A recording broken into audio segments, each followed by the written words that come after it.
चलिए बुलेटिन में अब बात गीजर बम की। बाथरूम से लेकर किचन तक में पानी गर्म करने में इस्तेमाल होने वाले गीजर से जुड़े हादसे लगातार बढ़ रहे हैं, सुर्खियों में आ रहे हैं। इनमें लगातार ब्लास्ट की खबरें सामने आ रही हैं और इनमें होने वाला धमाका लोगों की जान तक ले रहा है। ऐसे में सवाल यह है कि आखिर क्यों काल बन रहे हैं ये गीजर? इस रिपोर्ट में समझिए।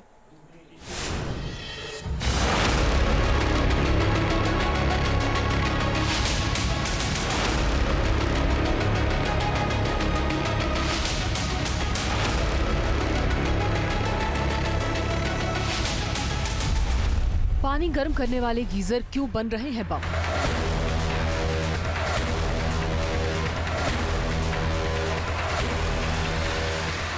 काल क्यों बन रहा है सर्दियों में गर्मा गर्म पानी मुहैया कराने वाला गीजर?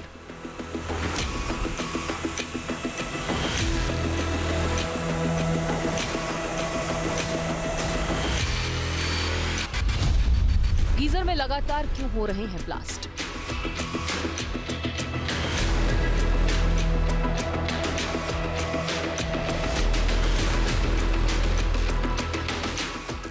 गैस गीजर हो या फिर इलेक्ट्रिक गीजर, लोगों को क्यों बना रहे हैं शिकार?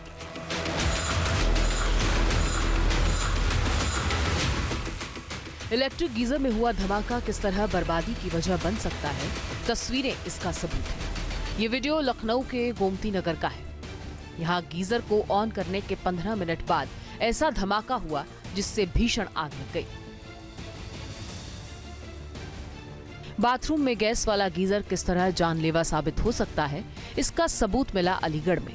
अलीगढ़ में 12वीं में पढ़ाई करने वाली छात्रा माही को क्या पता था कि जिस बाथरूम में वो गैस गीजर से नहाने जा रही है वही उसकी जान ले लेगा। दावा किया जा रहा है कि गैस गीजर की वजह से माही की बाथरूम में दम घुटने से मौत हो गई। देखिए, घटना जो है ये गैस गीजर की वजह से हुई है। जो बाथरूम है छोटा है थोड़ा, और उसमें प्रॉपर वेंटिलेशन है नहीं, और जो थोड़ा बहुत वेंटिलेशन है उसमें ठंड की वजह से एक पॉलीथीन लगा रखी थी और वो बच्ची नहीं लगाई थी, उसी ने कि हवा आती है इधर से। परिवार का दावा है कि गैस गीजर की वजह से बाथरूम में धुआं भर गया, वेंटिलेशन ना होने की वजह से माही का दम घुट गया। गैस गीजर की वजह से इसको थोड़ा सा सफोकेशन हो गया बाथरूम के अंदर, वेंटिलेशन प्रॉपर नहीं था तो उसकी वजह से ये वहाँ पे फेंट हो गई, बेहोश होती चली गई। उसके बाद इसकी सांसें वहीं थम गई और टाइम का किसी को कुछ अंदाज नहीं है कि 1 घंटा 1.5 घंटा वो बाथरूम में कब तक रही। तो मेन यही रीज़न था कि वो गैस की वजह से ही वहाँ सफोकेशन में वो बेहोश हो गई और फिर डेथ हो गई उसकी वहीं बाथरूम में। ऐसे में सवाल ये है कि क्या रात भर ऑन रहने पर गीजर फट सकता है? क्या गैस गीजर को ज्यादा देर चलाना खतरनाक है? क्या ओवरहीट होने से गीजर में ब्लास्ट होता है? गीजर के इस्तेमाल में किस तरह की सावधानी बरतनी चाहिए, इस सवाल के जवाब की तलाश में हमने एक्सपर्ट से संपर्क किया। उनसे पूछा कि आखिर गीजर के सुरक्षित इस्तेमाल का तरीका क्या है। जो ब्रांडेड कंपनियों के गीजर हैं वही आप परचेज करिए, और जहाँ पे गीजर आप लगाते हैं कम से कम सीलिंग की हाइट से 3 फीट 3.5 फीट गीजर नीचे होना चाहिए, क्योंकि उसमें जो फ्यूम्स निकलती हैं वो छत में जाकर टकराती हैं, जिसकी वजह से हादसे होने के चांस बहुत ज़्यादा हो जाते हैं। पहला पॉइंट नंबर 2 कि वेंटिलेशन होना बहुत ज़रूरी है बाथरूम के अंदर, और बाथरूम यदि बहुत छोटा है तो बाथरूम के बाहर आप गीजर लगाइए। और तीसरा चौथा पॉइंट ये आता है, इसके अंदर एक नोजल होता है, नोजल गैस गीजर के अंदर, तो आप साल में एक बार उसकी सर्विस ज़रूर कराइए। नोजल कई बार फैल जाता है, उसकी वजह से भी ये हादसे हो जाते हैं। एक्सपर्ट्स की माने, चाहे वो इलेक्ट्रिक गीजर हो या फिर गैस गीजर, हमेशा ब्रांडेड इस्तेमाल करना चाहिए। समय समय पर इसकी सर्विसिंग भी जरूरी है।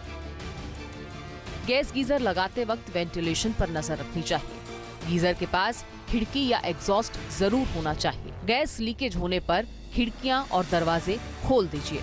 एलपीजी सिलेंडर को बाथरूम के बाहर रखें। अच्छी क्वालिटी का पाइप इस्तेमाल करें और नहाने से पहले पानी गर्म कर लें। इस्तेमाल के तुरंत बाद गीजर को ऑफ कर दें। गैस जो है, गैस गीजर किस तरह से इस्तेमाल किया जाता है और कितना ये हानिकारक हो सकता है, या फिर इसको इस्तेमाल करना सावधानी इसमें बरतने की जरूरत है, क्योंकि इलेक्ट्रिक भी कहीं ना कहीं इलेक्ट्रिक शॉक की वजह से दिक्कतें इस तरह के गीजर में भी हो सकती है, लेकिन सावधानी किस तरह से बरतें। अब देखिए आपको दिखाता हूं, ये है दरअसल एक गैस गीजर। गैस गीजर जो है कुछ अलग टाइप के होते हैं। इनकी कैपेसिटी नॉर्मल जो होते हैं उनके मुकाबले थोड़ा कम होती है, कीमत भी थोड़ी कम होती है, इसलिए लोग ज्यादा जो गांव के लोग हैं वो लोग ज्यादा इसका इस्तेमाल करते हैं या छोटे शहर के लोग इस्तेमाल करते हैं। तो अगर आप भी गीजर का इस्तेमाल करते हैं तो अलर्ट रहना आपकी भी जिम्मेदारी है। बाथरूम में गीजर हो तो सावधानी पूर्वक उसका इस्तेमाल कीजिए, यही आपको सुरक्षित रख सकता है। सैयद आमिर हुसैन के साथ टीम न्यूज नेशन।